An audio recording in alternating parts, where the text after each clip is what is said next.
এই কপাল পুলিল বুজিছ এই তোৰ লগতে মোৰ কপাল পুলিল এই মোক লৈ এই ৰজা ধৃতৰাষ্ট্ৰ বোলে কিপি কৰে লৈ যাব এই ৰজাজন কিন্তু কম ভাগ্য নহয় দেই সম্বন্ধে নোহোৱা চকু দুটা সেই ঘপককৈ পাই গ'ল নহয় পিছে হ'লেনো কি হ'ব বোলে কথাতে কয় নহয় সেই বিধাতাই দিলেও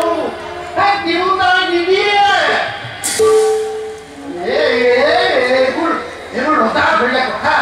তই আৰু মই কি কিবা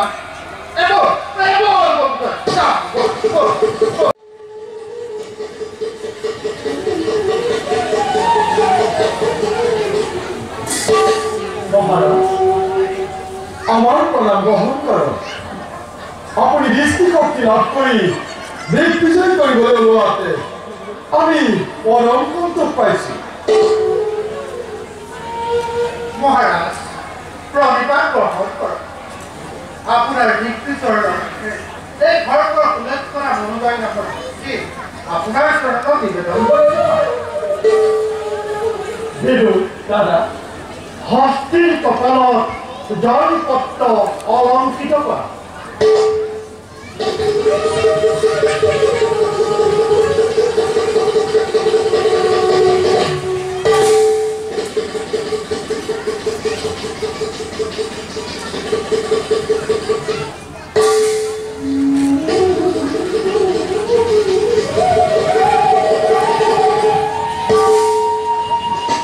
প্ৰণাম বুদ্ধিদেব সকলোবোৰ আয়োজন সম্পূৰ্ণ হ'লনে কিন্তু পঢ়াচোন বিজয় পত্ৰত কি লিখা আছে ঘোষণা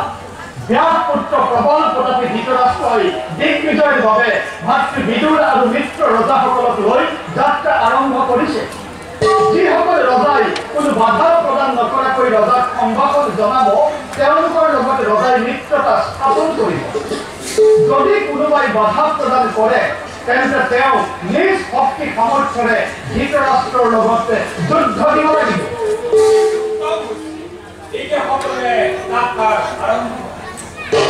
কৰা সকলোৱে মাৰ্গৰ শুনি জয় হস্তান্তৰ জয়